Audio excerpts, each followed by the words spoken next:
A virgin billionaire warns the poor maid he hired. I can't control myself. But this isn't about desire. It's about something much deeper and much darker. He lives alone in a cold mansion by the sea, haunted by guilt, chained to a promise he made years ago to never love again. She walks in with nothing but faith, cleaning floors while carrying a secret that could destroy them both. When her kindness begins to break through his walls, his warning starts to mean something terrifying, because his heart is waking up for the first time. Then one night, a voice from her past returns, threatening to expose everything, her lies, his pain, and the truth that could ruin them forever. Now the man who swore he'd never love must decide. Will he lock his heart away again, or lose control to something holy, something he's never dared to feel? What happens when purity meets temptation, and both discover that love might be the only thing worth losing control for? Tell me in the comments where you're watching from right now, and if this story speaks to you, make sure you hit subscribe so you don't miss the next one. The morning mist rolled gently across the Massachusetts coastline, wrapping the winding road to Stonehaven Estate in a soft, pearly embrace. Isabella Reyes gripped the handlebars of her borrowed bicycle, her heart beating a nervous rhythm against her ribs as she pedaled uphill. The old bike creaked beneath her, a steady companion on this journey that could change everything. At 32 years old, Isabella carried herself with a quiet dignity that belied her circumstances. Her dark hair was neatly tied back, and her simple clothes were pressed despite their wear. The weight of responsibility sat heavily on her shoulders. Her mother's medical bills, the tiny apartment they shared, and the constant struggle to make ends meet. This job at Stonehaven could be the answer to her prayers. The estate emerged from the mist like something from a dream. Iron gates opened onto manicured grounds that stretched as far as she could see. The mansion itself was a masterpiece of stone and glass, both beautiful and somehow lonely against the morning sky. Isabella's hands trembled slightly as she chained her bicycle to a nearby rack, smoothing her skirt and touching the small cross at her neck for courage. The front door opened before she could knock, revealing Mrs. Porter, the housekeeper. The older woman stood ramrod straight, her grey hair pulled back severely, her eyes sharp and assessing as they took in Isabella's appearance. "You're 3 minutes early," Mrs. Porter said, checking her watch. "Better than late. Come in." Isabella followed her into a foyer that could have housed her entire apartment. Her sensible shoes clicked softly on the marble floor as Mrs. Porter led her through the house, rattling off rules and expectations with military precision. "Mr. Stone requires absolute precision in everything," Mrs. Porter explained, her voice stern but not unkind. "The smallest mistake, the slightest deviation from his preferences, and he notices. He's not cruel, mind you, but he's particular. Very particular." Isabella nodded, taking mental notes. "I understand, Mrs. Porter. I'm detail-oriented and I learn quickly."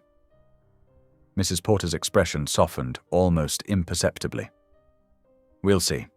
The last 3 didn't last a week. Mind you, they didn't have your—" She paused, searching for the right word. "Composure." They reached a study lined with books and windows overlooking the ocean. Mrs. Porter gestured for Isabella to sit in one of the leather chairs, then stood by the door, hands clasped in front of her. "Mr. Stone will be here shortly. Remember, speak only when spoken to, maintain professional distance, and don't take his manner personally. He's—" She hesitated again. "Private." The door opened, and Gabriel Stone entered the room. Isabella rose immediately, her breath catching slightly.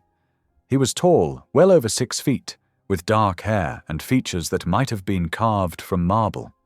His suit was impeccable, but it was his eyes that caught her attention, deep blue and intensely focused, yet somehow distant, as if he were looking at her through a veil of glass.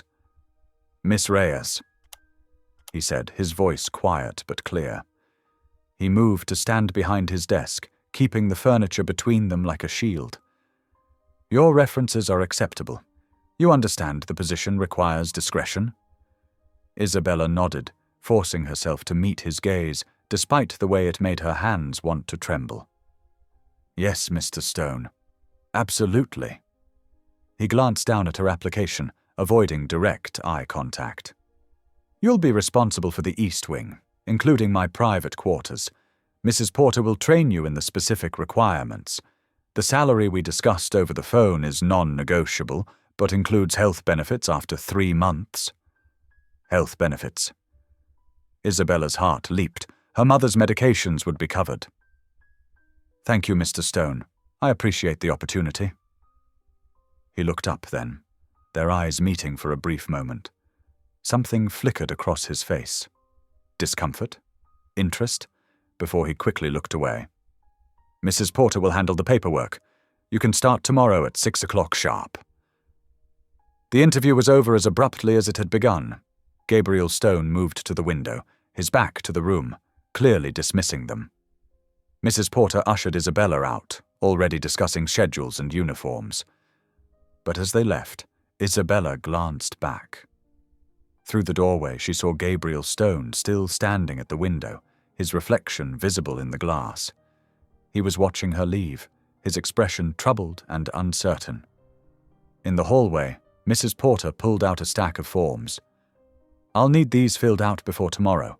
Emergency contacts, bank information for direct deposit, confidentiality agreements." Meanwhile, in his study, Gabriel Stone stood motionless by the window, watching as Isabella eventually emerged from the house and made her way to her bicycle.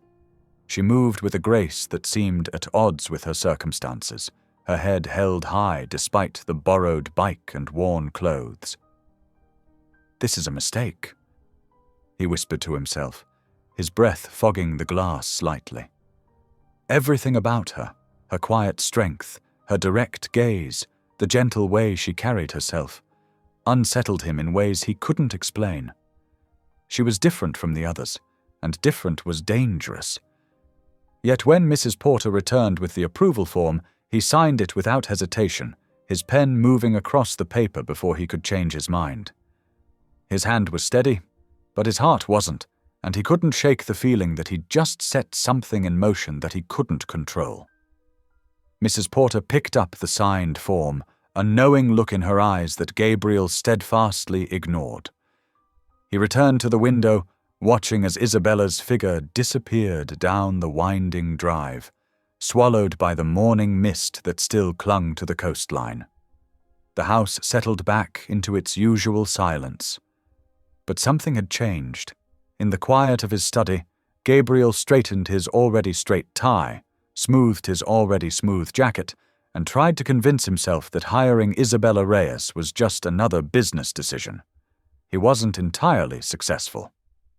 The morning air bit sharp and cold as Isabella pushed her bicycle through the pre-dawn darkness. The massive iron gates of Stonehaven Estate loomed ahead, their elaborate scrollwork barely visible in the dim light. She checked her watch. 5:45 in the morning. Perfect timing for her first day.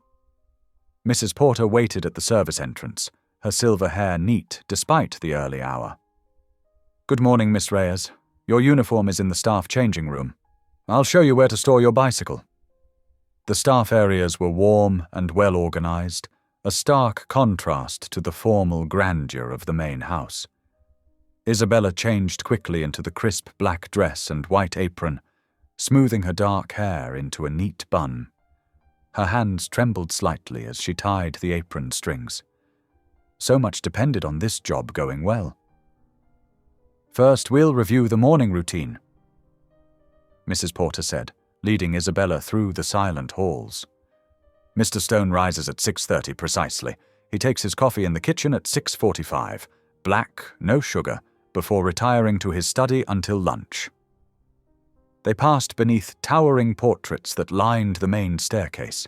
Stern faces stared down at them, a distinguished man with Gabriel's sharp jawline, and beside him a beautiful woman with familiar, deep blue eyes. Mr. Stone's parents, Mrs. Porter explained quietly. They passed away years ago, his father from heart failure, his mother in a car accident when Mr. Stone was in college.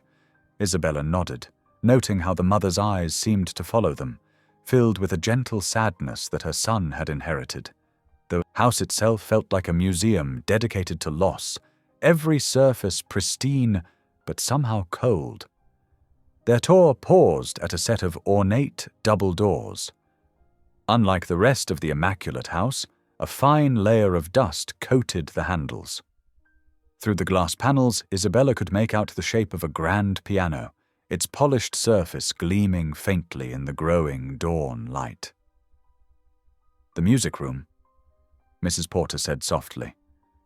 "It's to remain closed. Mr. Stone preserves it exactly as his mother left it." She hesitated, then added, "She was a concert pianist before her marriage. Taught Mr. Stone to play as well, though he hasn't touched the keys since her passing." They moved on, but Isabella couldn't shake the image of that silent piano, waiting in the dust like a monument to frozen grief.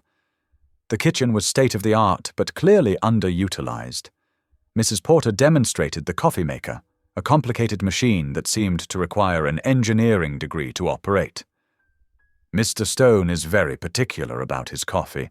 The temperature must be exactly—" The sound of footsteps interrupted her explanation.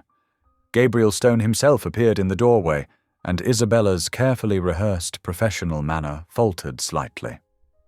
He wore reading glasses that softened his severe features, and his dark hair was charmingly disheveled, as if he'd been running his fingers through it while reading. Without his usual suit jacket and tie, in just a white shirt with the sleeves rolled up, he looked suddenly, startlingly human. "Good morning, Mr. Stone," Mrs. Porter said smoothly. "You're early today."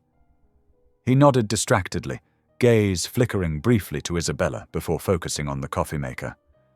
"Couldn't sleep. Please, don't let me interrupt the training." Isabella busied herself with the coffee preparation, acutely aware of his presence as he leaned against the counter, reading something on his tablet.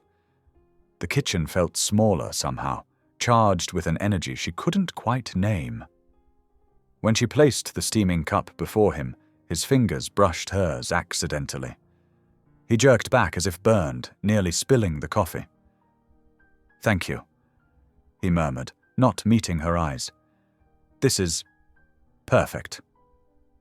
He retreated quickly, leaving Isabella staring after him, her skin tingling where they'd touched. The rest of the morning passed in a blur of instruction. Isabella learned the precise way Mr. Stone liked his shirts pressed, the exact arrangement of his desk supplies, the careful organization of his vast library. Everything in his world was ordered, controlled, precise, as if by maintaining perfect external order, he could somehow contain whatever chaos churned beneath his composed surface. She watched through windows as he paced in his study, observed his rigid schedule of meals taken alone, noted how he avoided mirrors and family photographs.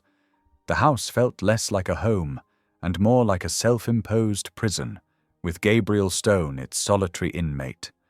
As evening approached, Isabella worked on polishing the silver in the formal dining room, a room she suspected rarely saw use. Without thinking, she began to hum softly, an old hymn her mother had taught her. The familiar melody brought comfort as she worked, reminding her of Sunday mornings and her mother's warm embrace. She didn't hear the footsteps approach until they stopped abruptly behind her. The silence that followed was electric, charged with something she couldn't identify. "Please!" Gabriel's voice was raw, almost desperate. "Don't sing that! I can't control myself!" Isabella turned, startled by his tone. He stood frozen in the doorway, face pale, hands clenched at his sides. The harsh overhead lights cast shadows under his eyes, making him look haunted. "I'm so sorry, Mr. Stone." she stammered, setting down the silver carefully. "I didn't realize." But he was already gone, his rapid footsteps echoing down the hall. Later that night, after Isabella had left for home, Gabriel sat alone in the darkened parlour. His hands shook as he poured himself a glass of water, never alcohol, not anymore, and tried to steady his breathing. It wasn't desire that had overwhelmed him at the sound of that hymn. It was grief, raw and crushing, as fresh as the day he'd lost her. His mother had sung that very hymn every Sunday morning as she prepared for church, her voice floating through the house like a blessing. The last time he'd heard it was the morning of the accident, her voice carrying up the stairs as he'd rushed out without saying goodbye, too busy with his own concerns to spare her a moment. Now he sat in the dark, surrounded by the ghosts of his past, while somewhere in the city, Isabella Reyes returned to her own life, unaware of how deeply she'd pierced his carefully constructed walls with a simple song. The hymn echoed in his memory, a bittersweet reminder of everything he'd lost and everything he was afraid to feel again. The clock struck 10, its chimes reverberating through the empty house. Gabriel remained motionless in his chair, lost in memories of Sunday mornings and his mother's voice, until the last echoes faded into silence. The morning sun cast long shadows across Stonehaven's polished floors as Isabella arrived early, her heart still heavy from the previous evening's encounter. She moved quietly through her morning routine, hoping to delay any awkward interactions with her employer. The silver pieces she'd left unfinished needed attention, but she deliberately chose tasks in the opposite wing of the mansion. Her careful avoidance proved futile when she rounded a corner and nearly collided with Gabriel Stone himself. He stood in the hallway, looking more disheveled than usual, as if he'd been waiting. "Miss Reyes," he said softly, his voice rough with what might have been a sleepless night. "I've been hoping to speak with you." Isabella's hands twisted in her apron. "Mr. Stone, about last night." "Please," he interrupted, gesturing toward the kitchen. "Would you join me for tea?" The request surprised her. In the weeks she'd worked here, he'd never invited her to sit with him. She followed him to the bright kitchen, where morning light streamed through large windows overlooking the rocky coastline. Gabriel moved with uncertain grace, pulling out a chair for her before preparing tea himself, something she suspected he rarely did.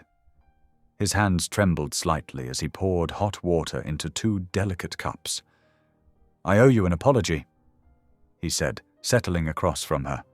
"My reaction last night was extreme. You couldn't have known about the hymn." Isabella wrapped her fingers around the warm cup, drawing comfort from its heat. "There's no need to apologize, Mr. Stone." "There is." He stared into his tea as if searching for words. "That hymn, it was my mother's favorite. She sang it every Sunday morning while making breakfast. The last time I heard it was the day she died." The weight of his confession hung in the air between them. Isabella's heart ached at the pain evident in his voice. "How long ago?" she asked gently. 15 years. His fingers traced the rim of his cup. "I haven't heard it since then. When you started singing yesterday, it was like being transported back in time." "I'm so sorry for your loss," Isabella said softly. "My mother used to sing it too. It's why I know it." Something in Gabriel's expression shifted, a flicker of recognition, perhaps. "Your mother. She's still living?" Isabella nodded. "Yes, though she's been ill. It's why I needed this job so badly." A comfortable silence settled between them, filled only by the gentle clink of teacups and the distant sound of waves against the cliffs. To Isabella's surprise, Gabriel didn't rush to end their conversation. "I don't leave the house much," he offered unexpectedly. "People assume it's because I'm antisocial. But it's simpler here. I can work on my software designs without the world watching." Isabella remembered the gossip she'd heard about the reclusive billionaire of Stonehaven. "The media hasn't always been kind to you," she said carefully. A bitter smile crossed his face. "No, they haven't." He set down his cup with deliberate care. 5 years ago, a reporter tricked her way into an interview. She asked about my personal life, why I wasn't seen dating. When I explained my choices, my vow, she turned it into a mockery. "The virgin billionaire," Isabella whispered, immediately regretting saying it aloud. But Gabriel just nodded, his expression resigned. That's the one. It became quite the sensation. A man who chooses celibacy in today's world must be either lying or damaged, according to them. "There's nothing wrong with living by your convictions," Isabella said firmly. "The world could use more people who stand by their principles." He looked at her then, really looked at her, as if seeing something new. "You're not curious. Most people can't resist asking why. Your reasons are your own, Mr. Stone. I respect that." The ghost of a smile touched his lips. "Thank you, Miss Reyes. That's refreshing." Their conversation drifted to safer topics: the software company he ran from his home office, the gardens she'd been tending, the changing autumn weather. Isabella was surprised to find him knowledgeable about plants, though he admitted he rarely visited his own gardens anymore. Throughout the day, their interactions felt easier, less strained. Gabriel emerged from his study more frequently, asking her opinion on the placement of some books, commenting on the flowers she'd arranged. It was as if their morning conversation had cracked some invisible barrier. As evening approached, fog began rolling in from the ocean, wreathing Stonehaven in ethereal grey. Isabella was finishing up in the kitchen when she glanced out the window and saw a solitary figure moving through the mist toward the small family cemetery behind the house. Gabriel's dark form was barely visible through the fog as he knelt beside a grave marker. Even from a distance, the gesture was achingly intimate, a son visiting his mother. She watched as he laid a single white rose against the stone, his head bowed in what might have been prayer. Isabella found herself whispering her own prayer, her heart full of compassion for this complex man who carried so much pain beneath his carefully controlled exterior. "Dear Lord," she murmured, "please give him peace. Help him find his way back to joy." The fog continued to thicken, eventually obscuring Gabriel from view entirely. But Isabella stood at the window a moment longer, her prayer still echoing in her heart, hoping that somehow, somewhere, it would be answered. When she finally gathered her things to leave, the house felt different, less like a mansion frozen in time, and more like a home waiting to thaw. Perhaps today's conversations had been a first step toward that thaw, a small crack in the ice of years of solitude. The image of Gabriel at his mother's grave stayed with her as she made her way home through the misty evening, a reminder that behind every carefully constructed facade lies a heart capable of deep feeling, waiting for the courage to feel again. The autumn days at Stonehaven settled into a gentle rhythm, like waves lapping against the rocky shore below. Isabella found herself looking forward to the quiet mornings, when the house was still wrapped in dawn's soft embrace, and the kitchen filled with the aroma of fresh coffee and simple breakfast fare. Gabriel, who had once been a ghost in his own home, began appearing in the kitchen just as the coffee finished brewing. At first, their shared breakfasts were quiet affairs, comfortable silences punctuated by the clink of silverware and murmured thank yous. But gradually, like a flower slowly unfurling its petals, their conversations deepened. "My mother used to say that faith wasn't about having all the answers," Isabella said one morning, spreading butter on her toast. "It was about trusting even when the path ahead seems dark." Gabriel looked up from his scrambled eggs, his expression thoughtful. "I lost my faith when Sarah died," he admitted quietly, referring to his late fiancée. "It felt impossible to believe in a loving God after that. But you still visit the chapel sometimes," Isabella observed gently. "I've seen the candles." A small smile touched his lips. Old habits, perhaps, or maybe hope refuses to die completely. Their morning talks often turned to matters of the heart: loss, forgiveness, the weight of memory. Isabella shared stories of her mother's unwavering faith despite illness, while Gabriel spoke of his struggles with guilt and redemption. Each conversation was like a small bridge being built between their two worlds. One particularly stormy evening, as Isabella was finishing up her duties, the winds howled against the mansion's windows with unusual ferocity. The rain came down in sheets, drumming against the roof like an army of impatient fingers.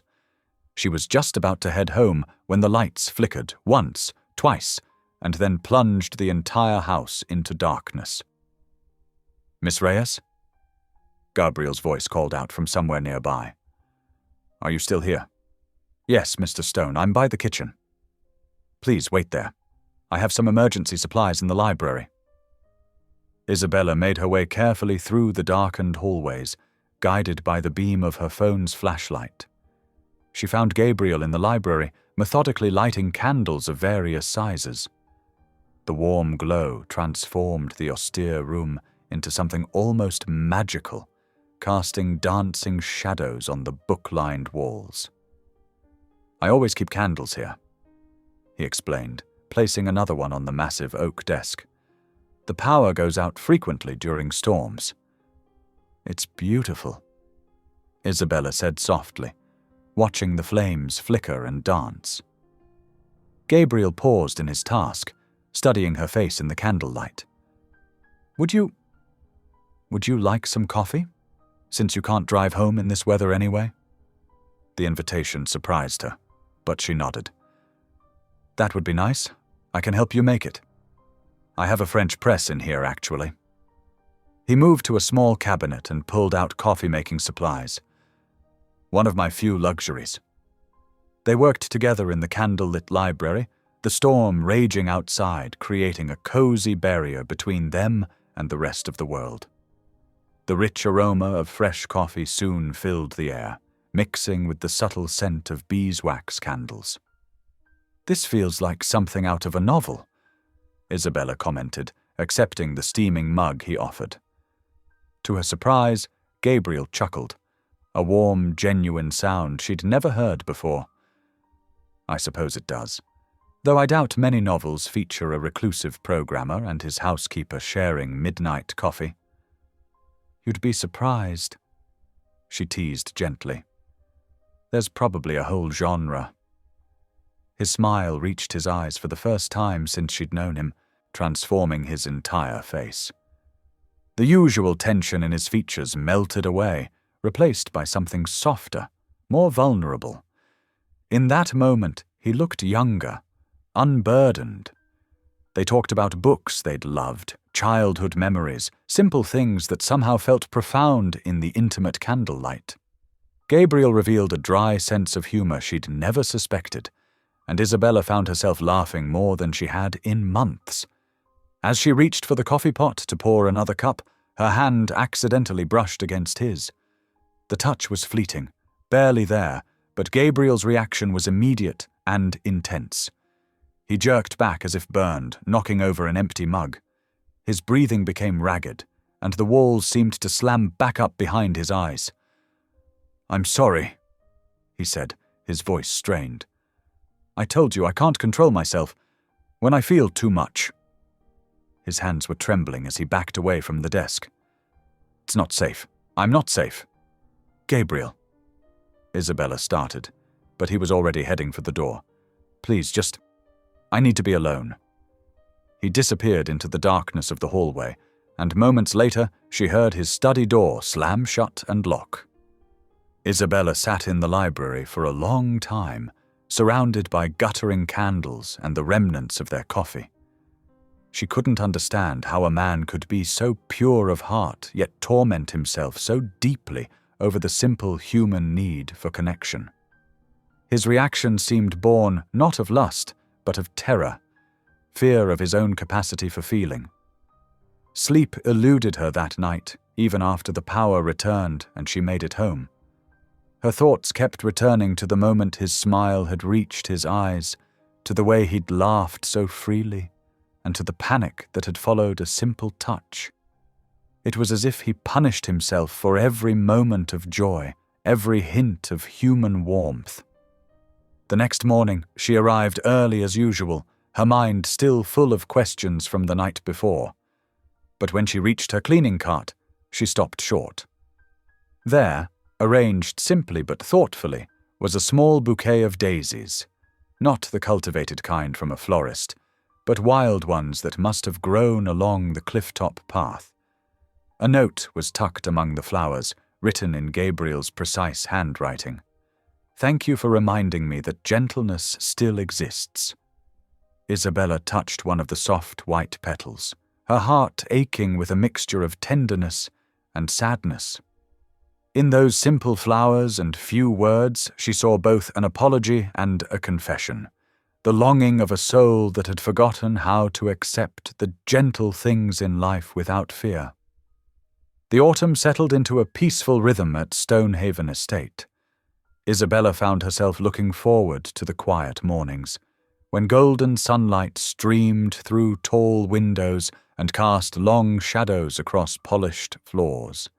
Even Gabriel seemed more at ease, occasionally joining her for coffee or leaving books he thought she might enjoy on the kitchen counter. That Tuesday morning started like any other. Isabella hummed softly to herself as she folded fresh laundry in the sunny upstairs sitting room, taking care with Gabriel's precisely pressed shirts.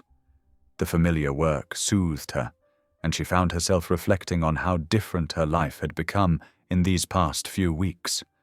The mansion no longer felt cold or imposing. It had become a sanctuary of sorts. Her phone buzzed in her pocket, interrupting her thoughts.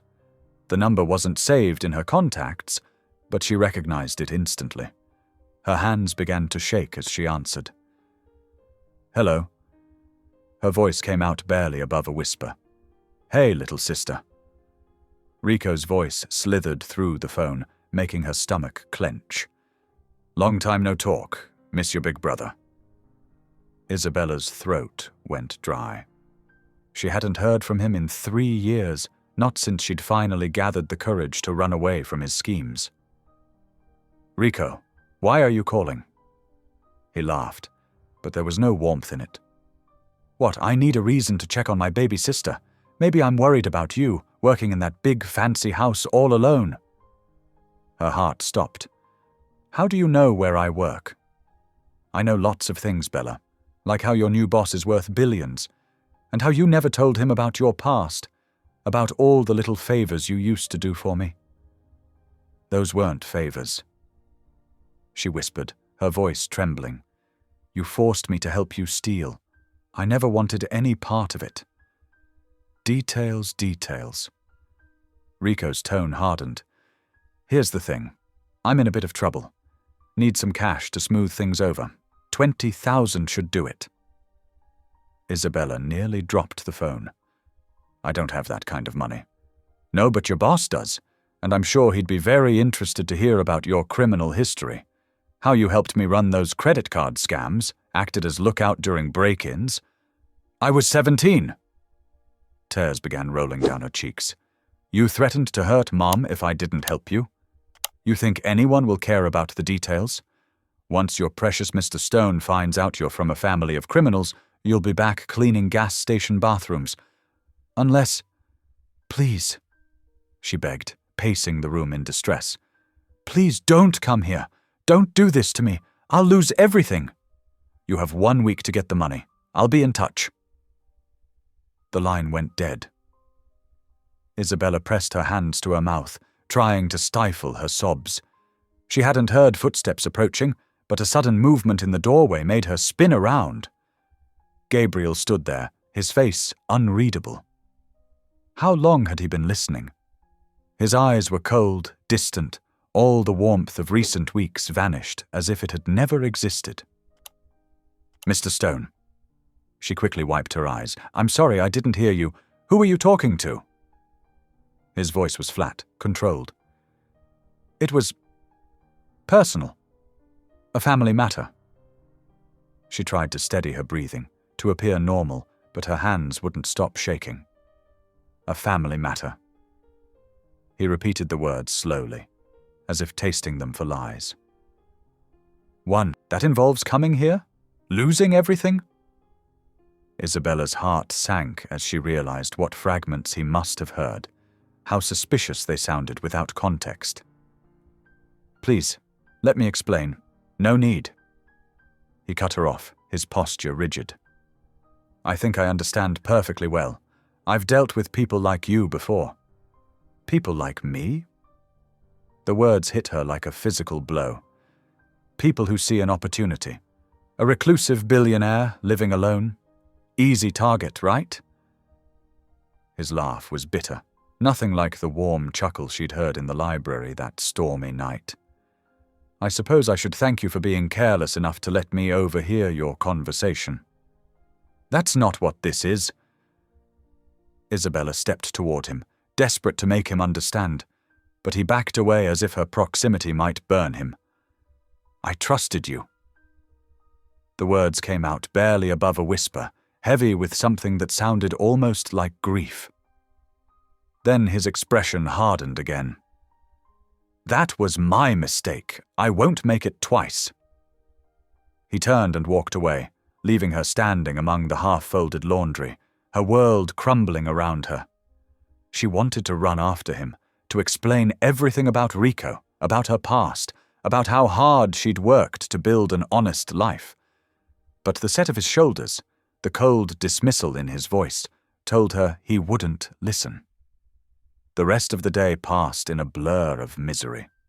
Gabriel stayed locked in his study, and even Mrs. Porter seemed to eye her with new suspicion.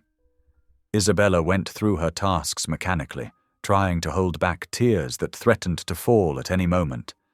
The next morning, she found her pay envelope in its usual spot, but it was noticeably thicker than normal. Inside was double her usual amount, along with a typed note that felt like ice in her hands.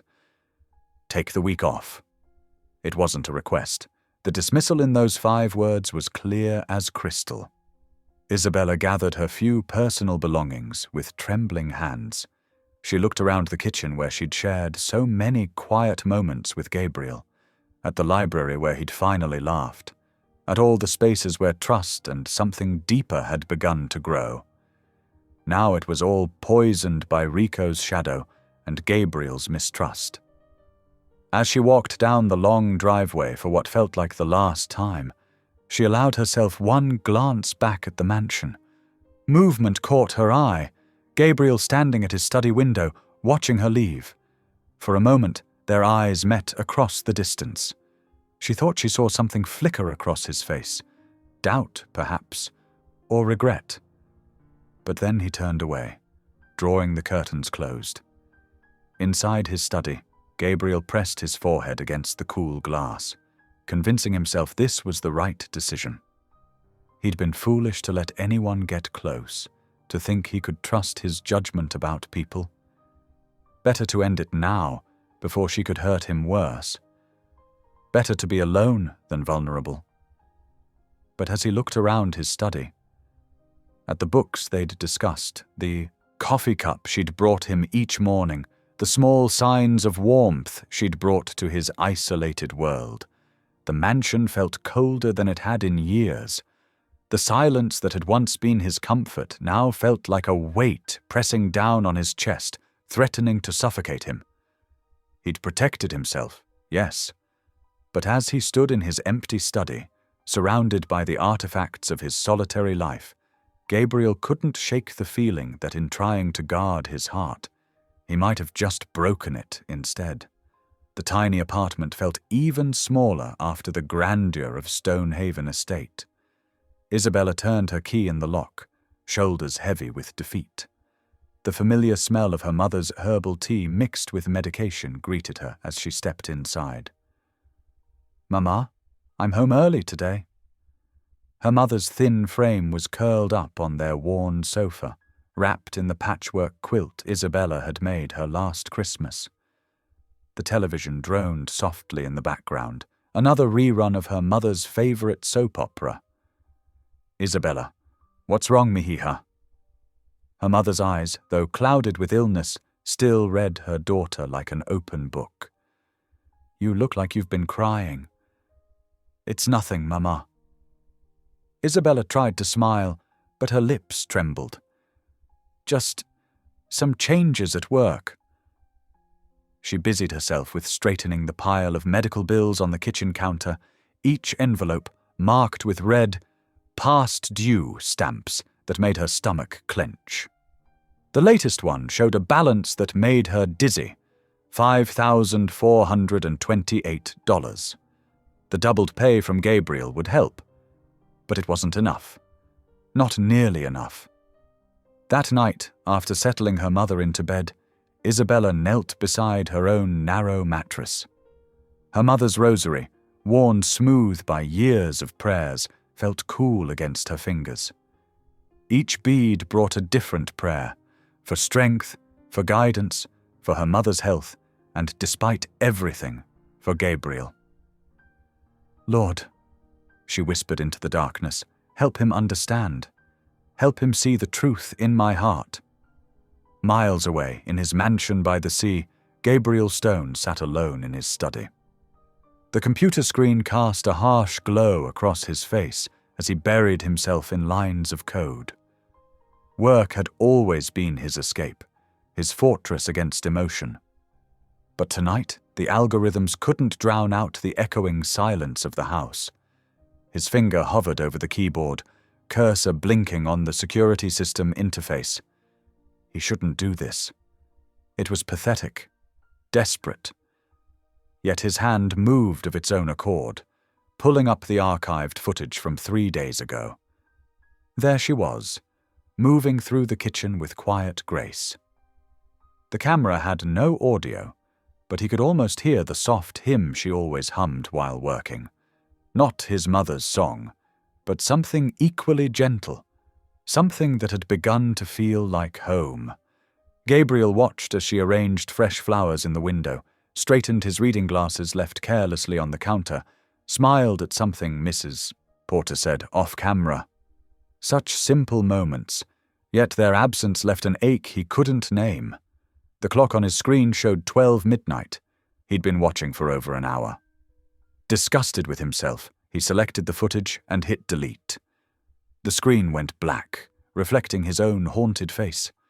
What kind of man was he, spying on memories like some lovesick teenager? He was protecting himself, protecting her. The conversation he'd overheard proved she had secrets, dangerous ones. But as days passed, doubt crept in like fog from the sea. He recalled her face when he'd confronted her, not guilty, but devastated. The way she'd tried to explain, voice breaking. Had he jumped to conclusions? Let old fears poison something pure? 6 more days crawled by. The mansion felt like a tomb. Mrs. Porter's disapproving looks grew harder to ignore. Even his beloved routines brought no comfort. Breakfast alone again, no gentle conversation to ease him into the day. No small kindnesses scattered like breadcrumbs through his solitary hours. On the 7th night, he cracked. "Mrs. Porter?" His voice sounded strange in the empty house. "Please call Miss Reyes. Tell her there are unfinished duties that require her attention." "Unfinished duties?" Mrs. Porter's tone was carefully neutral, but he caught the hint of satisfaction beneath it. "Very well, sir. I'll contact her first thing tomorrow." The next morning dawned clear and cool. Gabriel paced his study, watching the driveway through gaps in the curtains. When Isabella's familiar figure appeared, walking this time, not cycling, his heart leaped traitorously in his chest. Their reunion in the kitchen was a masterpiece of awkward formality. She stood with perfect posture, hands clasped before her, eyes downcast. He gripped his coffee cup too tightly, speaking in clipped phrases about schedules and responsibilities.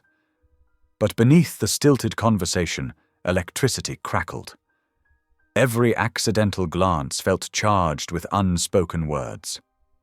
When she moved past him to reach the coffee pot, he caught the faint scent of her soap. Simple and clean, like everything about her. His hands trembled so badly he had to set his cup down. "I trust you're... well?" he managed, hating how formal his voice sounded. "Yes, thank you." She paused, then added softly, "My mother's been ill, but we manage." The mention of her mother triggered something in his memory. Fragments of that overheard phone call taking on new meaning. Had he misunderstood everything? But before he could pursue the thought, Mrs. Porter entered with a list of tasks for the day, and the moment shattered like fine crystal. Isabella moved through her duties with the same care as always, but something was different. Her usual gentle humming was silent. Her shoulders held a new tension, and whenever their paths crossed, the air grew thick with things unsaid, apologies unspoken, explanations unheard, feelings buried beneath layers of propriety and fear. Gabriel watched her from doorways and around corners, telling himself he was merely supervising. But his eyes lingered on the graceful curve of her neck as she dusted, the gentle strength in her hands as she arranged flowers, the way sunlight caught in her dark hair and turned it to silk. He'd brought her back for unfinished duties, but standing there, watching her restore warmth to his cold house with each small act of care, he knew the truth. The only truly unfinished thing was the connection between them, fragile as a spider's web, yet strong enough to draw him out of isolation against his will. The question was, did he have the courage to rebuild what fear had broken? The afternoon sun slanted through tall windows, casting long shadows across Stonehaven's polished floors. Isabella was dusting the hallway portraits when she heard footsteps behind her. Gabriel stood there, a ring of old brass keys in his trembling hand. "Would you—" he cleared his throat. "Would you help me with something?" She nodded, setting aside her cleaning supplies. He led her down the east wing to a door she'd noticed before but never opened. The wood was darker than the others, with delicate carvings of musical notes around the frame. Gabriel's fingers shook as he fitted the key into the lock. The mechanism groaned with disuse, then clicked. He pushed the door open, releasing a wave of stale air and memories. Dust motes swirled like tiny stars in the sunbeams that pierced the heavy curtains. Isabella's breath caught at the sight before her. A magnificent grand piano dominated the center of the room, its black surface dulled by years of neglect. Sheet music lay scattered across the bench, yellowed with age. A child's practice book sat open, frozen in time. "This was my mother's sanctuary," Gabriel said softly. No one has been in here since she passed." Isabella moved carefully into the room, feeling like she was entering sacred space. Family photos lined the walls, a younger Gabriel at the piano, his mother's hands guiding his small fingers across the keys. Another showed him as a teenager, playing while a pretty girl with long blonde hair watched adoringly. "Would you like me to clean it?" she asked gently. He nodded, unable to speak. While she gathered her supplies, he stood in the doorway, watching as if afraid to cross the threshold. Isabella worked with reverent care, starting with the piano itself. She used soft cloths to lift years of dust from the gleaming wood, revealing the rich ebony beneath. The ivory keys emerged from their grey shroud, pristine as new fallen snow. As she worked, she could feel Gabriel's eyes following her movements. His breathing was uneven, as if each unveiled memory brought both pain and relief. "Would you play something?" she asked when she finished, gesturing to the freshly polished bench. He shook his head sharply. "I haven't touched it since. I can't." His hands were trembling worse now, and Isabella understood this room held more than just his mother's memory. Taking a deep breath, she sat at the piano herself. Her fingers found the opening notes of the hymn that had so affected him weeks ago. The piano's voice, though slightly out of tune from disuse, filled the room with warm, familiar tones. Gabriel made a choked sound, but instead of fleeing as she half expected, he took a hesitant step forward. Then another. His face showed confusion, as if his body was moving against his will. "I don't understand," he whispered. "It doesn't hurt like before. It's different." Isabella kept playing softly, watching as something shifted in his expression, like ice breaking up on a frozen river. He sank onto a nearby chair, his shoulders sagging. "I never told anyone why I made my vow." His voice was barely audible above the gentle music. Everyone assumed it was religious devotion, but it was punishment. Self-imposed exile. Isabella's fingers stilled on the keys, but the last notes seemed to hover in the air between them. "Her name was Sarah," he continued, staring at something only he could see. "We were engaged right after high school, so young, so sure we had everything figured out." A bitter smile crossed his face.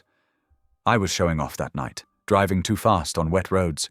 She was laughing, telling me to slow down." His voice broke. Isabella waited, her heart aching for the boy he'd been, the man he'd become. The crash happened so fast. One moment she was there, the next, gone, just gone. He pressed his palms against his eyes. "I walked away without a scratch. Tell me how that's fair. How could God let that happen?" "Oh, Gabriel," Isabella whispered, tears rolling down her cheeks. "I made my vow that night, in the hospital chapel. No more love, no more desire, no more risk of hurting anyone else that way. I threw myself into work, built this empire from nothing, but it was all just penance." Isabella moved from the piano bench to kneel beside his chair. She didn't touch him, but her presence seemed to steady him. "I believed God was punishing me through her death," he continued, "that I didn't deserve happiness or closeness ever again." Isabella's heart ached at the pain in his voice, at the years of self-imposed isolation. When she spoke, her words were soft but firm.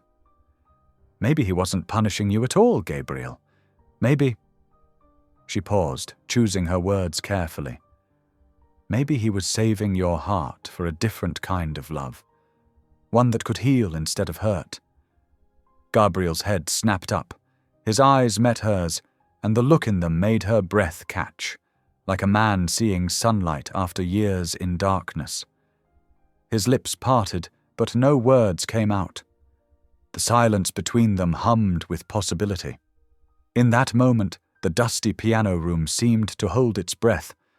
The afternoon sun painted everything in gold, and Isabella could almost feel the presence of those who had loved him. His mother, Sarah, even, God himself, all wanting him to find his way back to life, to love, to hope. The tenderness in Isabella's eyes held no pity, only understanding. And for the first time in 15 years, Gabriel Stone felt the walls around his heart begin to crumble. Dark clouds loomed over Stonehaven Estate like a heavy blanket, casting long shadows across the kitchen where Isabella worked. She hummed softly while preparing a simple chicken casserole, trying to ignore the growing storm outside. The wind howled against the windows, making them rattle in their frames. Thunder rumbled in the distance, and Isabella crossed herself, an old habit from childhood. The kitchen was her sanctuary, filled with the warm scents of herbs and roasting vegetables. She'd learned early that good food could heal both body and spirit, and lately she'd noticed Gabriel eating more regularly, colour returning to his pale cheeks. Lightning split the sky, illuminating the kitchen in harsh white flashes. The old wiring in the mansion groaned under the strain of the storm. Isabella frowned at the lights as they flickered, then steadied. "Just hold on until supper's done," she murmured to the ancient electrical system, sliding the casserole into the oven. As she straightened, another crack of thunder shook the house, closer this time, making her jump. The lights dimmed again, and suddenly she heard an ominous pop from inside the oven. Sparks flew from the control panel, and before she could react, flames erupted around the edges of the oven door. Isabella stumbled backward, her heart pounding. "Oh God, please, no!" The fire spread quickly, feeding on accumulated grease in the old appliance. Smoke began to fill the kitchen, thick and acrid. She coughed, searching frantically for the fire extinguisher, but panic made her movements clumsy. "Isabella!" Gabriel's voice cut through the chaos. She turned to see him in the doorway, his eyes wide with terror. In 3 long strides, he reached her. Without hesitation, he stripped off his wool coat and wrapped it around her shoulders. "We need to get out, now." "But the fire," she protested, choking on the smoke. "Damn the fire!" His voice was raw with fear as he pulled her towards the door. "You're what matters." The smoke was getting thicker, making it hard to see. Isabella felt Gabriel's arm around her waist, guiding her through the haze. She heard him grunt in pain, but couldn't see what happened. They burst out onto the back patio, gulping in the clean, rain-swept air. Thunder crashed overhead, and fat raindrops pelted them. But neither noticed. They were alive. They were safe. "Are you hurt?" Gabriel demanded, his hands frantically checking her for injuries. "Isabella, tell me you're not hurt!" "I'm fine," she assured him, still catching her breath. "Just scared, that's all. But your hand—" Gabriel looked down as if just noticing the angry red burn across his palm where he'd grabbed the hot oven handle to make sure it was shut. The skin was already beginning to blister. "It's nothing," he said, but his voice was tight with pain. "It is not nothing." Isabella's voice took on the firm tone she usually reserved for her younger cousins. "Inside, now, you need first aid."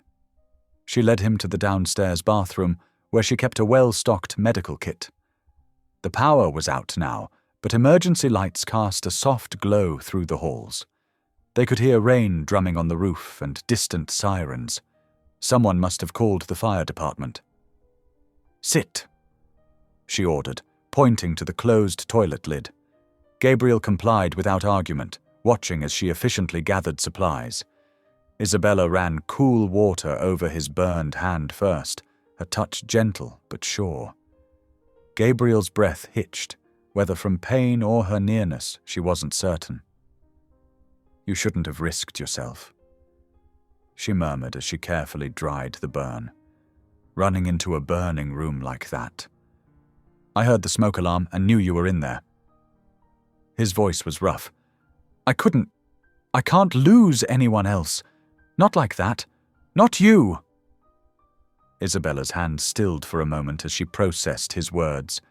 Then she continued working, applying burn cream with delicate touches. "Still," she said softly, "you got hurt because of me." "No." The word was fierce. "I got hurt because I was careless.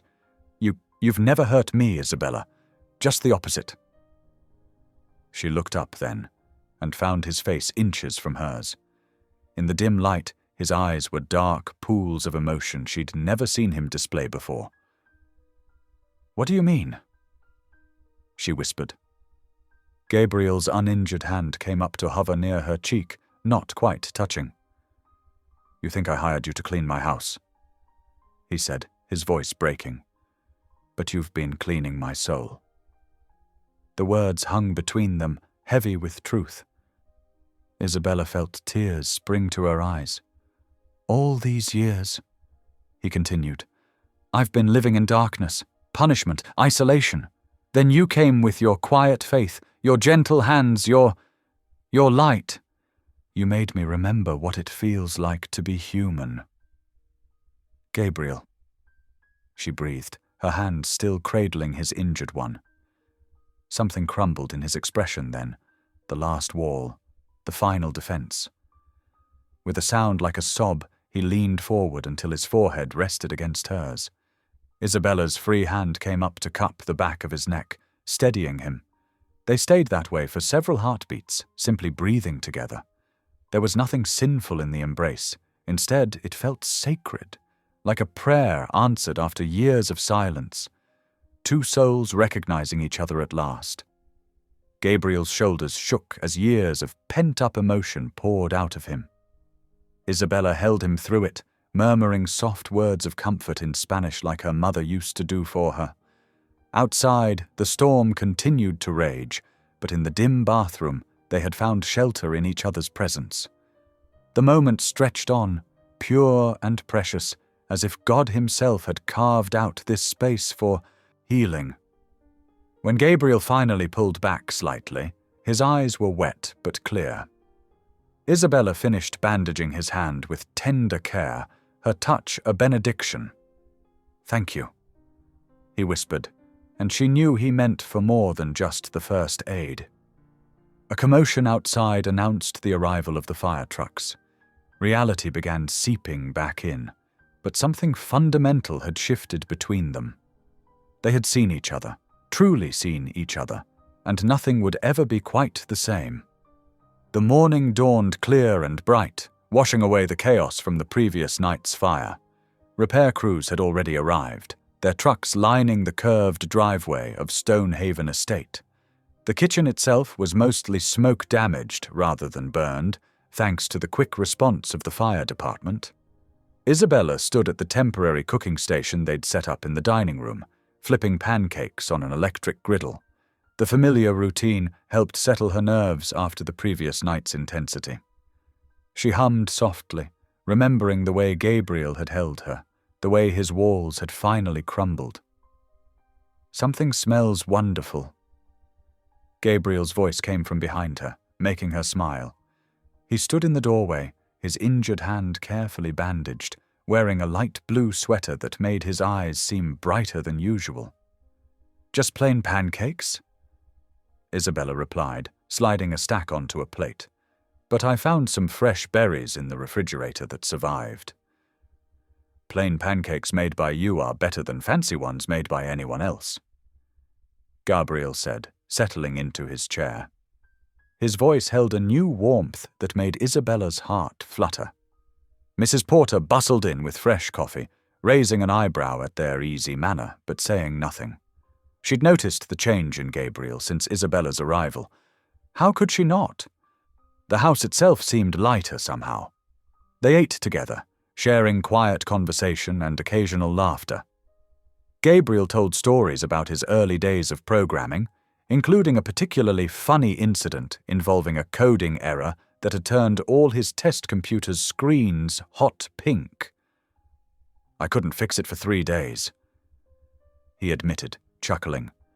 "Every investor who came to see the prototype thought I was trying to market to teenage girls." Isabella's laugh filled the room like sunshine. Maybe that would have been a better market strategy. "Perhaps." Gabriel smiled, his eyes lingering on her face. "Sometimes the best things in life come from our mistakes."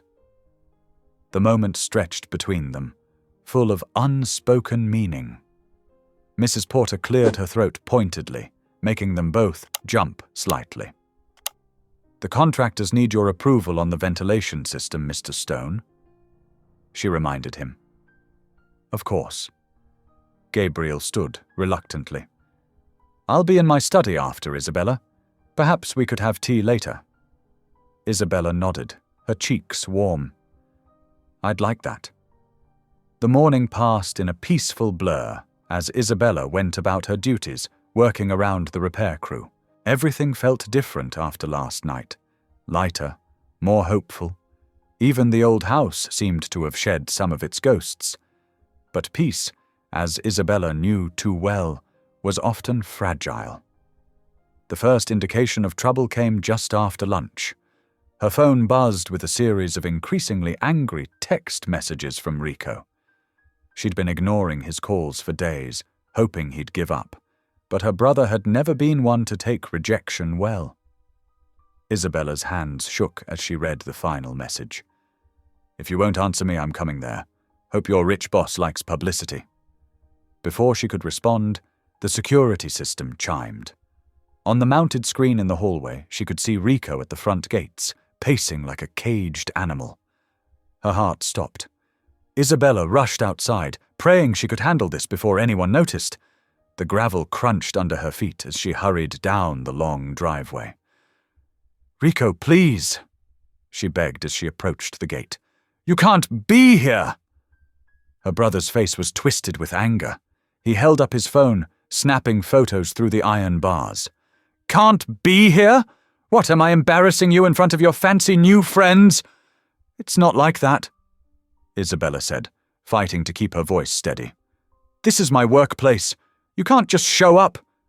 "Then answer my calls." Rico snarled.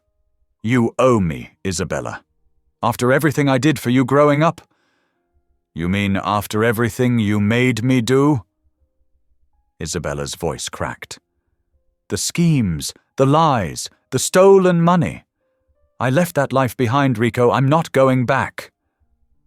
Rico's laugh was ugly. "You think you're better than me now, working as a maid for some rich freak?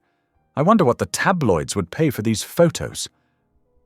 Virgin Billionaire's secret maid, criminal past revealed." "Stop it," Isabella pleaded. "Rico, please. Mama needs the money from this job. Her treatments should have thought of that before you got high and mighty." Rico sneered, backing away. "You've got 24 hours to get me what I want, or these photos go to every gossip site in Boston." Isabella stood at the gates long after Rico had gone, tears streaming down her face. When she finally turned back toward the house, her heart nearly stopped. Gabriel stood in the doorway, his expression unreadable. The rest of the afternoon passed in a haze of dread. Gabriel disappeared into his study, and even Mrs. Porter seemed cooler than usual. Isabella tried to focus on her work, but her hands trembled as she folded laundry, cleaned windows, anything to keep busy. The storm broke at sunset. "My study, now." Gabriel's voice over the house intercom was arctic. Isabella's legs felt like lead as she climbed the stairs.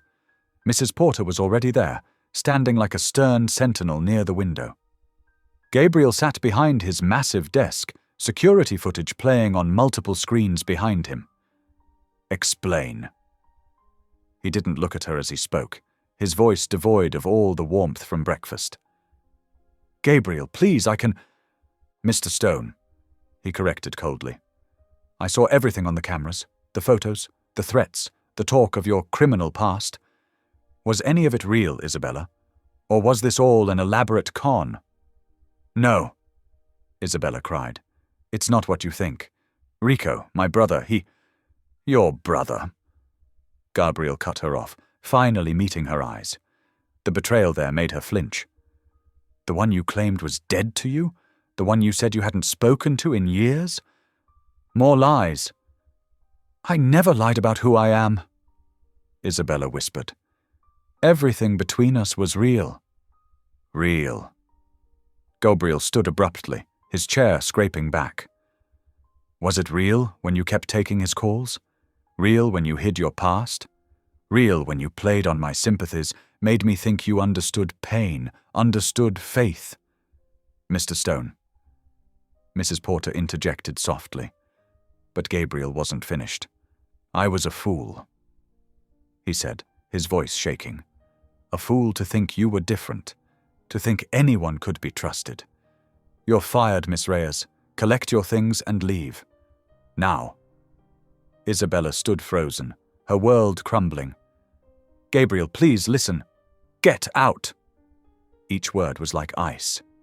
Mrs. Porter took her arm gently, leading her to the door. Outside, thunder rolled, another storm approaching. How fitting. Isabella packed her small bag mechanically, tears falling freely now. The pain wasn't from losing the job, though God knew she needed it. No, this pain came from watching trust die in Gabriel's eyes, from losing the connection they'd built so carefully, from having a heart understood and then rejected in the span of a single day. She left her keys on the kitchen counter, next to the pancake griddle still out from their laughing breakfast. Had that really been only hours ago? The rain was starting as she stepped outside, but Isabella barely felt it. She began the long walk down the driveway, each step taking her further from the man who had made her believe in goodness again. Behind her, through the study window, Gabriel watched her go. His hand pressed against the glass, the bandage Isabella had so carefully applied, now wet with rain that leaked through unseen cracks. He told himself this was for the best, that he was protecting himself, that trust only led to pain. But as Isabella's figure disappeared into the storm, even Gabriel couldn't convince himself that this pain was better than the warmth of trusting her had been. The autumn wind whistled through Stonehaven's empty halls. Gabriel sat in his study, surrounded by multiple computer screens, their blue light casting harsh shadows across his face. Lines of code scrolled endlessly, but he barely saw them. His fingers moved mechanically across the keyboard, muscle memory doing what his distracted mind could not. 3 weeks had passed since that stormy night. 3 weeks of silence, of emptiness, of questioning every moment they'd shared. The mansion felt like a tomb again, just as it had before Isabella arrived with her gentle hymns and warm presence. "Sir?" Mrs. Porter's voice broke through his thoughts. "It's past midnight. You haven't eaten since breakfast." Gabriel didn't look up. "I'm fine." "You haven't been fine for weeks," she said, setting down a cup of tea. "And that's the $4 million donation you've made this month." His fingers paused over the keyboard. "The Children's Hospital needed a new wing. And last week it was the homeless shelter. The week before that, the women's refuge." Mrs. Porter's voice softened. "Money won't fill the void she left, Mr. Stone." Gabriel's jaw tightened. "This has nothing to do with Miss Reyes. I'm simply being a responsible citizen." "Of course, sir." Mrs. Porter's tone made it clear she didn't believe him. "Will you at least try to sleep tonight?" Sleep. The word made him shudder. Sleep meant dreams, and dreams meant hearing Isabella's voice singing that hymn, seeing her face in the candlelight during that storm, feeling the gentle touch of her hands as she bandaged his burns. He'd wake up reaching for her, her name on his lips, only to find cold sheets and crushing loneliness. "I have work to do," he said flatly. After Mrs. Porter left, Gabriel opened his private browser. His fingers moved without conscious thought, typing "Isabella Reyes Boston" into the search bar. He'd done this countless times over the past weeks, always deleting his history afterward, ashamed of his weakness. A new article caught his eye. "Local church mourns passing of beloved parishioner." His heart stopped when he saw the photograph. An elderly woman with Isabella's same kind eyes, taken at what appeared to be a church gathering. Maria Reyes, age 68, had passed away peacefully in her sleep. Isabella's mother. The reason she'd needed this job so desperately. The woman whose medical bills had driven her to seek work at Stonehaven. Gabriel's hands shook as he read further. The funeral had been small, private. The article mentioned the deceased was survived by her daughter, Isabella, whose dedication to her mother's care was an inspiration to the entire congregation. No mention of a brother, no hint of the criminal past Rico had threatened to expose, just a daughter who had sacrificed everything to care for her dying mother. Shame washed over Gabriel like a wave. He'd been so quick to assume the worst, to let his past traumas cloud his judgment. He opened his banking software and stared at the screen for a long moment before making a decision. Isabella sat in the tiny kitchen of her apartment, surrounded by sympathy cards and wilting flowers. The chair where her mother used to sit stood empty, a half-finished crossword puzzle still on the table beside it.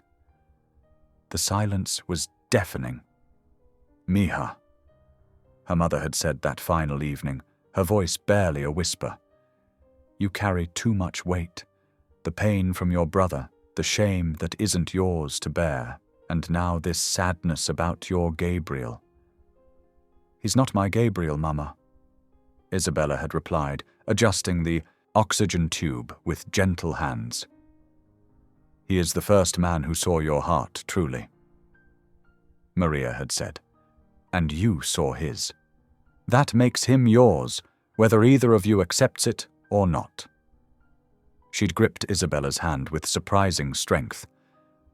"Child, forgiveness is your freedom. Without it, you'll carry these chains forever." Those were among her last words. She'd fallen asleep holding Isabella's hand and simply never woken up. The doctors said it was peaceful, painless, a gentle passing. But for Isabella, it felt as though the last anchor holding her to the world had been cut loose. The funeral was small but filled with love. Her mother's church friends brought food, sang hymns, shared memories. Isabella moved through it all in a fog, accepting hugs and condolences with automatic politeness. She kept glancing at the door, half expecting to see a tall figure with piercing eyes and a hesitant smile. But Gabriel never came. Why would he? She hadn't told him about her mother's declining health, hadn't explained about Rico's threats being tied to old family debts and his illegal schemes. She'd kept so much hidden, trying to protect her job, her mother, her heart. In the end, she'd lost everything anyway. A week after the funeral, an envelope arrived from the hospital.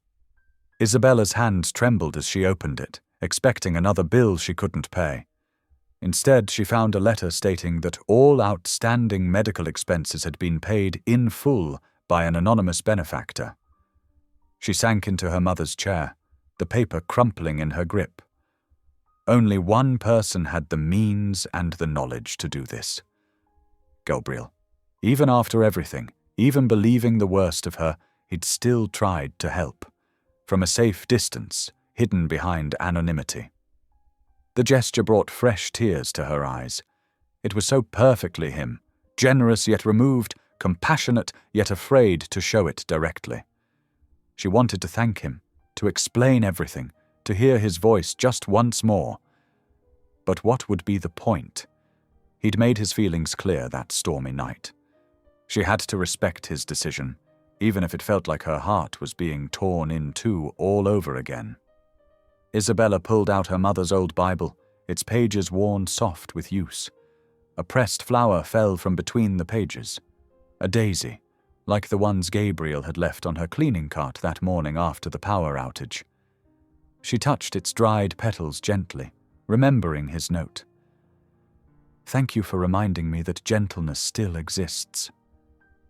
"Oh, Mama," she whispered to the empty kitchen. "You were right about forgiveness. But how do I forgive myself for not being braver? For not telling him everything from the start?" The silence held no answers. Outside, rain began to fall, a gentle autumn shower, nothing like the storm that had changed everything at Stonehaven. Isabella closed the Bible, carefully replacing the daisy. She had to believe her mother's words about freedom through forgiveness. It was all she had left to hold on to. Back at Stonehaven, Gabriel paced his study like a caged animal. The donation to the hospital had been traced and processed successfully. Isabella would have received notification by now. He imagined her opening the letter, those expressive eyes filling with understanding.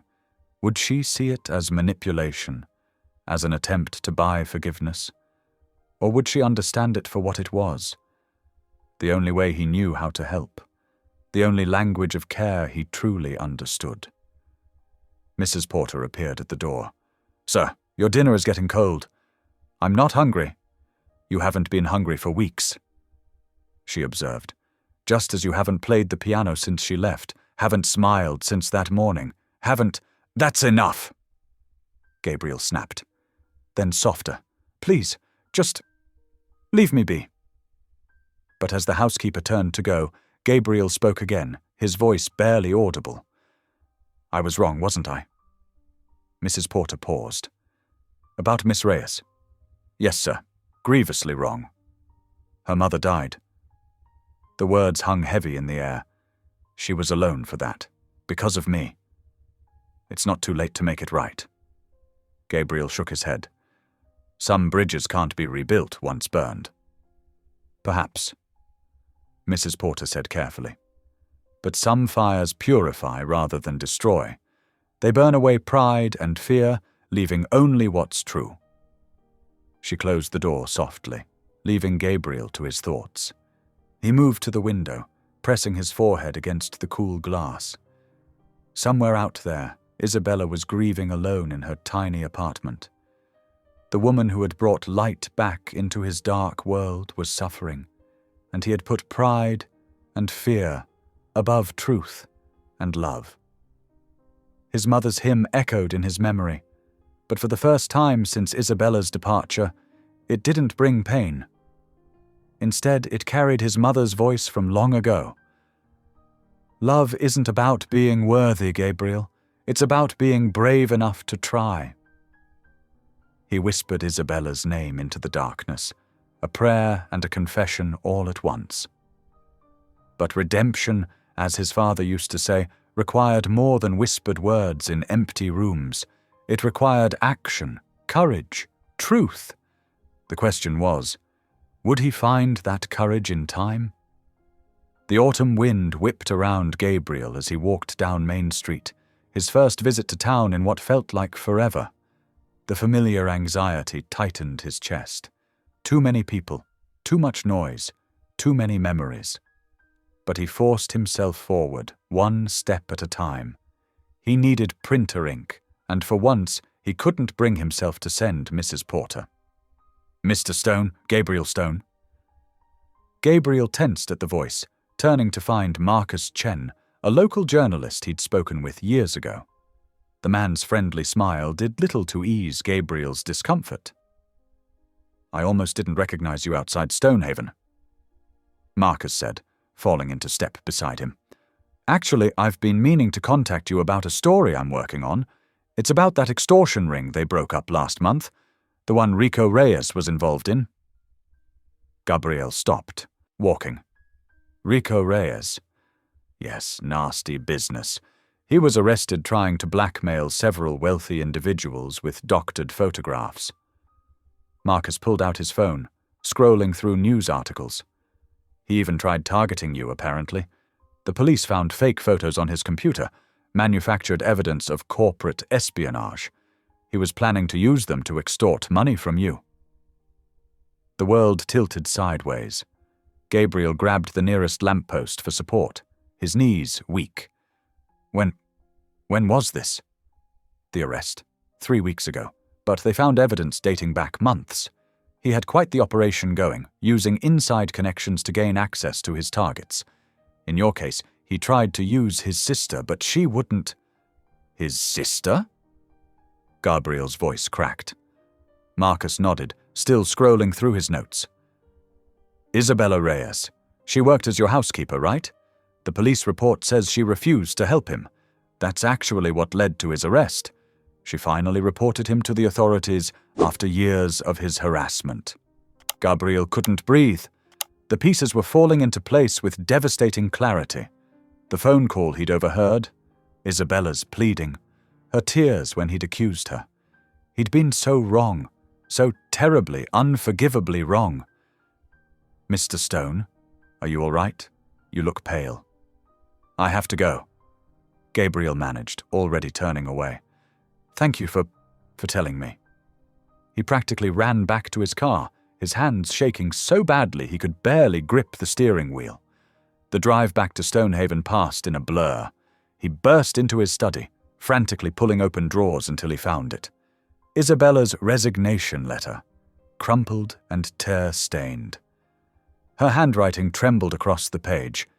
"Dear Mr. Stone, I understand your decision to terminate my employment.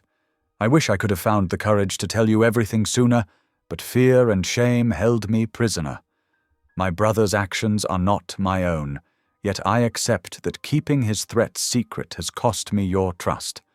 You opened your home to me, shared your pain, your music, your faith. In return, I gave you doubt. For that I am truly sorry. Please forgive me for whatever you thought I was. I pray you find someone worthy of the gentle soul you hide from the world. With deepest regret, Isabella Reyes." Gabriel sank into his chair, the letter falling from his numb fingers. All this time, she'd been protecting him.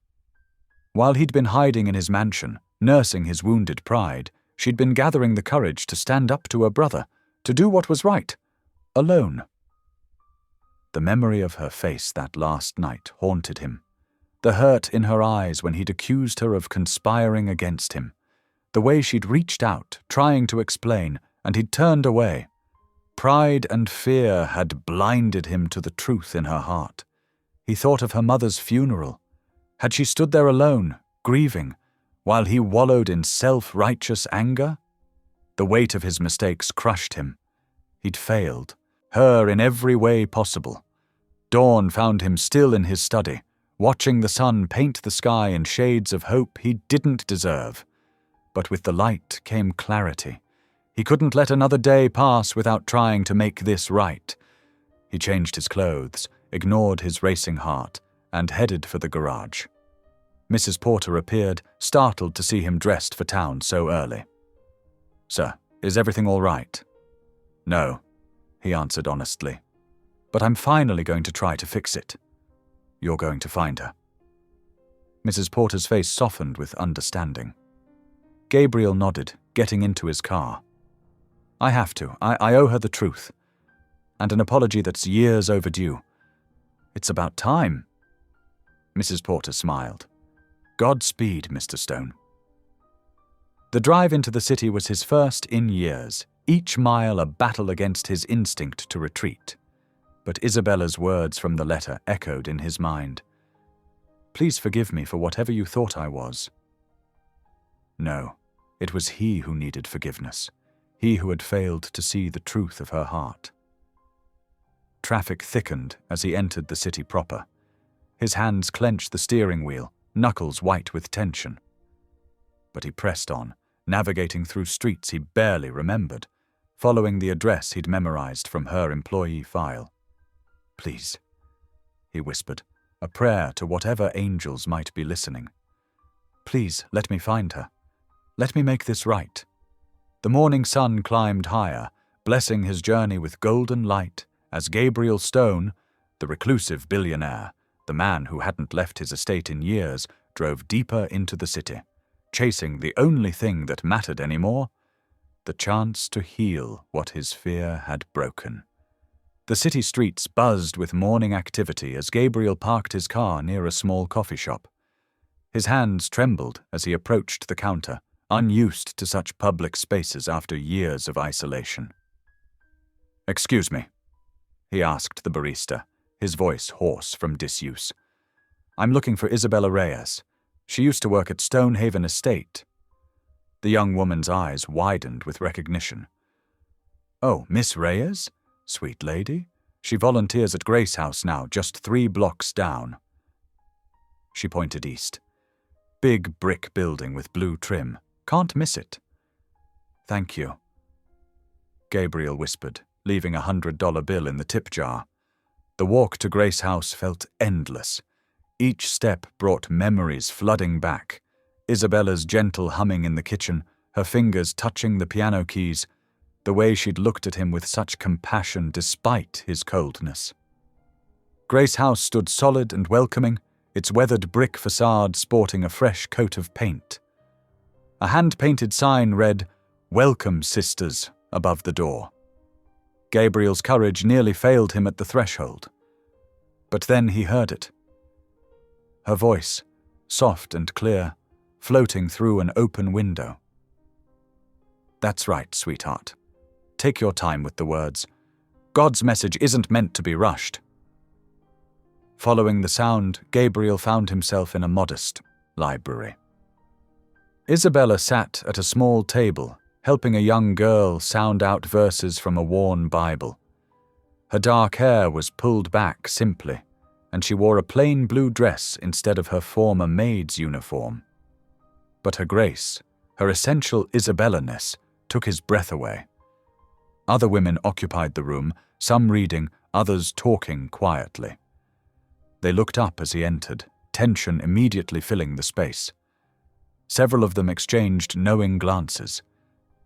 They recognized a man struggling with his demons when they saw one. Isabella felt the shift in the room's energy before she saw him. When she lifted her eyes and found Gabriel standing there, time seemed to stop. The book slipped from her fingers. "Keep reading, Sarah," she managed to say to the young girl. "I'll be right back." The other women began gathering their things, an unspoken understanding passing between them. One by one they filed out, some touching Isabella's shoulder supportively as they passed. Soon, only Gabriel and Isabella remained, the weight of months of silence hanging between them. Gabriel's carefully prepared speech disappeared. His legs felt weak. Without conscious thought, he found himself dropping to one knee before her, tears spilling down his cheeks. "Isabella," he choked out. "I was wrong, so terribly wrong, about everything." She stood perfectly still, her hands clasped tightly together. "Mr. Stone, please," he interrupted. "I know about Rico, about what he tried to do, about how you stood up to him, reported him. While I was hiding in my mansion, judging you, you were being braver than I've ever been." Isabella's composure wavered. "You didn't know. How could you have known when I didn't tell you? But I should have trusted you." Gabriel's voice cracked. "Should have seen the truth in your heart, instead of letting my fears poison everything good between us." He reached for her hand but stopped himself, remembering all the times he'd pulled away from her touch. "I've spent years building walls, convinced that control was the same thing as virtue. But I was wrong about that too." Isabella's eyes filled with tears. "What are you saying?" "I'm saying I can't control myself anymore." Gabriel's words tumbled out, raw and honest. "Not from loving you. And I don't want to try. You walked into my house to clean it, but you ended up cleaning my soul instead. You showed me what real faith looks like. Not perfect control, but perfect trust." A tear slipped down Isabella's cheek. "Gabrielle, I don't deserve your forgiveness," he continued. "I know that. But I had to tell you the truth. Had to let you know that you changed me. That meeting you was the greatest gift God ever gave me, and I threw it away because I was too afraid to believe in miracles." Isabella's hand touched his cheek, wiping away his tears. The simple gesture nearly undid him completely. "I forgive you," she whispered. "How?" he asked brokenly. "How can you?" "Because forgiveness isn't about deserving," she said softly. "It's about mercy, and I learned mercy through pain, through watching my mother forgive until her last breath, through learning to forgive myself." Gabriel pressed his forehead against her hand, overwhelmed by her grace. "Please," he whispered, "please give me a chance to know you again, to do better this time." Isabella gently pulled her hand away, and for a moment Gabriel's heart stopped. But then she smiled, that same smile that had first begun melting his frozen heart months ago. "I would like that," she said, "but not as your maid, as your equal." Gabriel stood slowly, hope blooming in his chest for the first time in years. I wouldn't want it any other way. Through the window, sunlight streamed in, warming the space between them. The distance wasn't gone. There were still wounds to heal, trust to rebuild.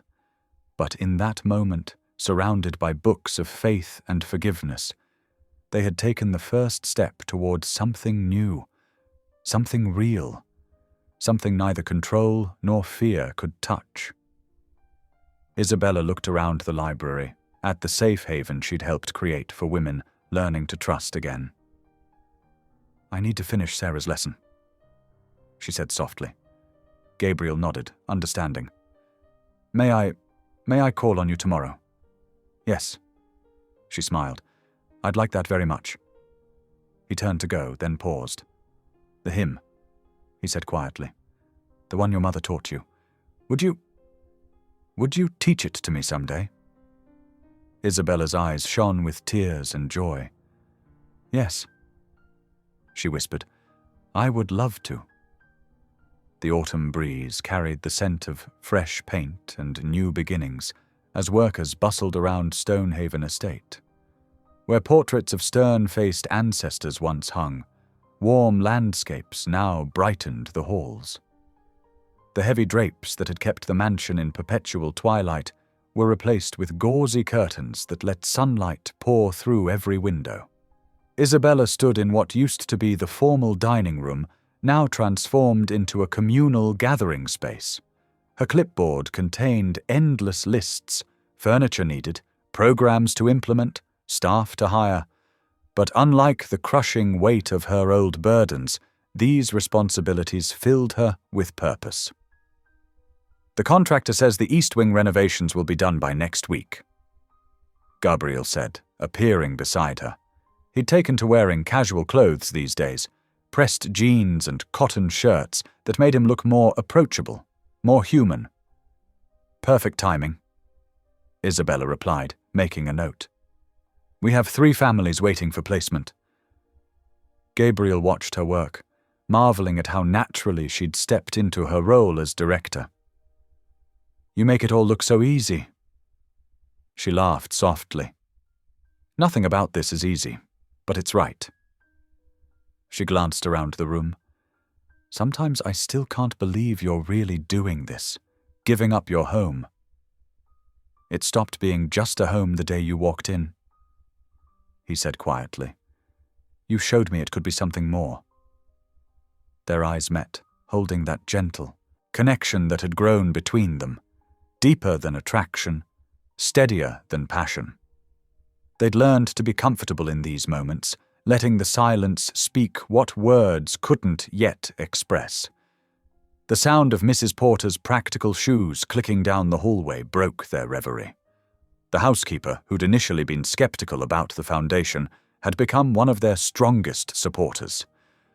"The reporter from the Boston Globe is here," she announced, somehow managing to make even this sound like a household chore that needed attending. Gabriel tensed slightly. Even after months of media attention, he still struggled with publicity. Isabella touched his arm lightly. "Remember, let me handle the difficult questions." The reporter, a young woman named Sarah Chen, met them in the library. Like the rest of the house, this room had been transformed. The dark wooden shelves now held books on healing, recovery, and empowerment alongside classics and children's stories. "Mr. Stone," Sarah began, "the media's calling Stonehaven Foundation the miracle on the coast. How do you respond to that?" Gabriel shifted in his chair, but his voice was steady. "It's not a miracle, at least not the kind they mean. The real miracle is in the women who come here, their courage to rebuild their lives. And what inspired this dramatic change? You were known for being quite reclusive." Isabella watched Gabriel's face soften as he answered. "It was her faith, not my money, that made this possible." He gestured to Isabella. "I just provided the building. She showed me its true purpose." The interview continued, with Isabella explaining their programs, job training, counseling, childcare, legal advocacy. She described how each woman who came through their doors helped shape the foundation's growth. "We learn from every story," she said. "Every survivor teaches us something new about strength." After the reporter left, Gabriel found Isabella in the piano room, now a music therapy space. She was arranging sheet music, humming softly. The sight still caught his breath sometimes. How naturally she belonged here, how completely she'd transformed his world. "You did wonderfully with the interview," she said without turning around. "I had a good teacher." He moved to help her organize the music stands. "You've taught me so much about grace under pressure." She smiled, remembering their early days when he could barely meet her eyes. "We've both learned a lot." The next few weeks passed in a blur of activity. Women began arriving, some with children, some alone, all carrying invisible wounds that needed more than just shelter to heal. Isabella worked tirelessly, ensuring each person felt welcomed and safe. Gabriel focused on the practical aspects, securing additional funding, coordinating with legal services, upgrading security systems. But he also found himself drawn into the daily life of the foundation, sitting in on group sessions, helping. Children with homework, learning to listen without trying to fix everything. One evening, as sunset painted the sky in soft pinks and golds, they sat together on the back porch.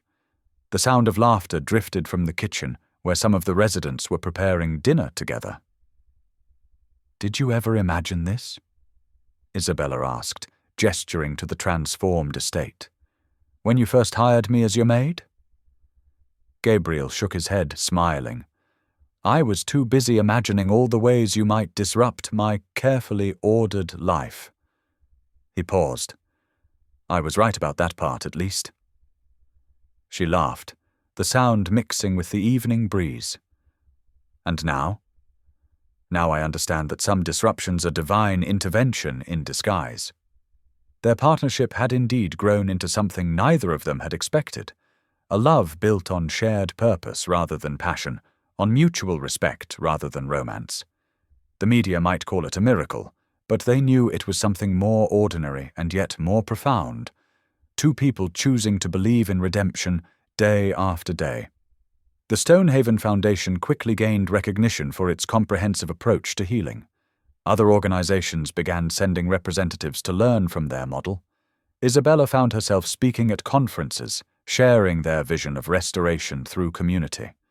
Gabrielle watched her grow into her leadership role with pride and amazement. The shy maid who had once trembled at his presence now commanded rooms full of professionals, her quiet strength touching countless lives. "You've created something extraordinary here," he told her one day as they reviewed plans for expanding their programs. She shook her head. "We created this together. Your courage to change made it possible." "My courage?" He raised an eyebrow. "I think you're confusing that with your stubborn refusal to let me remain a hermit." They shared a smile, remembering how far they'd come from those first awkward encounters in his kitchen. Their love had grown like the foundation itself, slowly, steadily, built on a foundation of trust and shared purpose. The media continued to follow their story, fascinated by the unlikely partnership between the former reclusive billionaire and his one-time maid. But what the cameras couldn't capture was the quiet moments. Gabriel teaching a young boy to play chess, Isabella counseling a woman through a crisis, the two of them working late into the night, planning and dreaming of ways to help more people. Their love story wasn't the kind that made headlines. It was written in the small gestures. The coffee Gabriel brought her during long meetings, the way Isabella instinctively knew when he needed space, their shared smiles across crowded rooms. It was a love born of purpose, strengthened by service, and sustained by faith. The Stonehaven Foundation became more than just a shelter. It became a symbol of transformation, proof that broken things could be made beautiful again. And at its heart were two people who had found each other through pain and emerged stronger, their love a testament to the power of compassion, trust, and unwavering faith.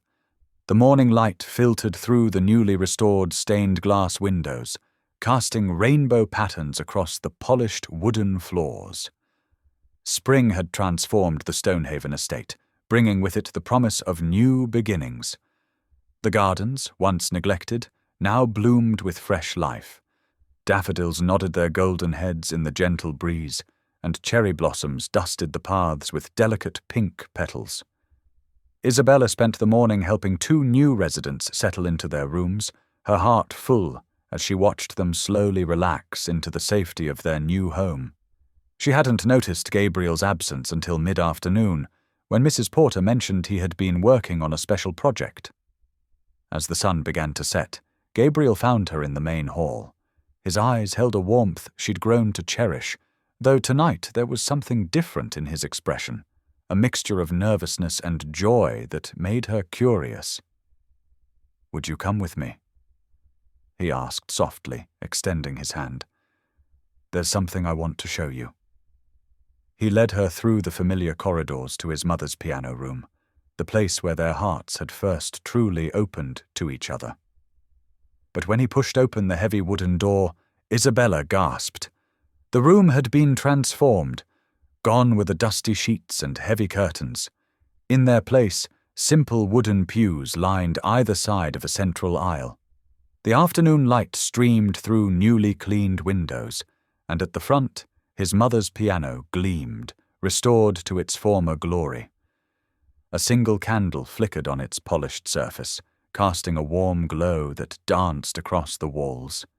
"It's beautiful," Isabella whispered, taking in the peaceful sanctuary he had created.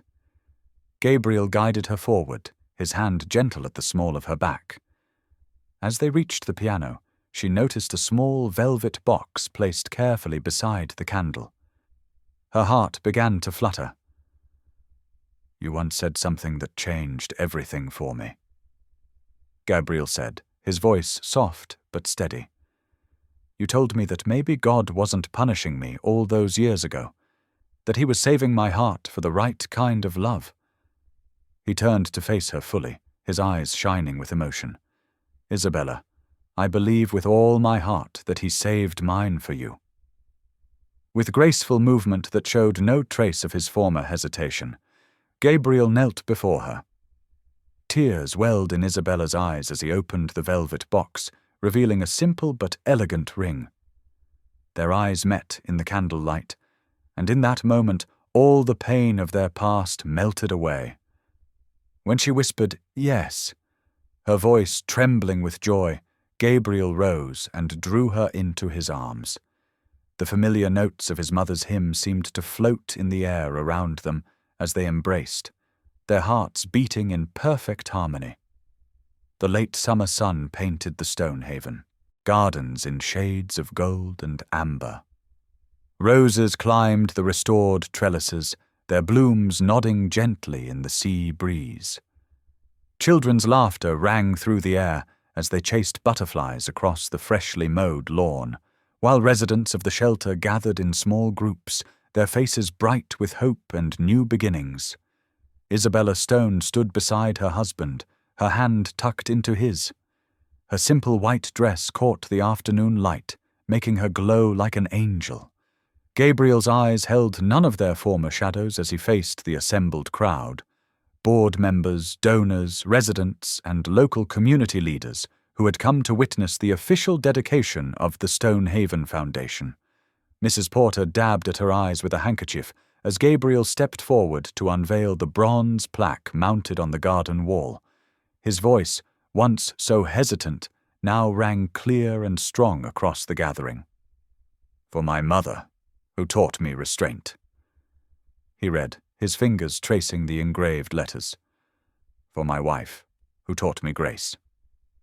Applause rippled through the crowd, but Isabella noticed the slight tremor in Gabriel's hand, not from fear this time, but from deep emotion. As the guests began to disperse toward the refreshment tables, she squeezed his fingers gently and slipped away. Her feet carried her to the chapel that had once been the piano room. Sunlight streamed through the stained glass windows, painting the keys in rainbow hues as she settled onto the bench. The familiar notes of the hymn rose beneath her fingers. The same melody that had once sent Gabriel fleeing in grief, now transformed into something healing and holy.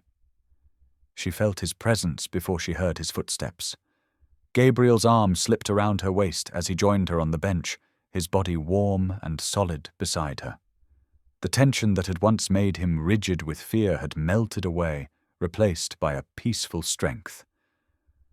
"Now I can control myself," he whispered, his lips close to her ear, "because I gave my heart to God before I gave it to you." Isabella's fingers never faltered on the keys as tears of joy slipped down her cheeks. Gabriel's hand covered hers, and together they let the music soar. The hymn floated out through the open windows, carried on the ocean breeze across the cliffs where they had both once known such loneliness. But now it was no longer a song of sorrow. It had become an anthem of healing, of faith rewarded, and of peace that would last forever.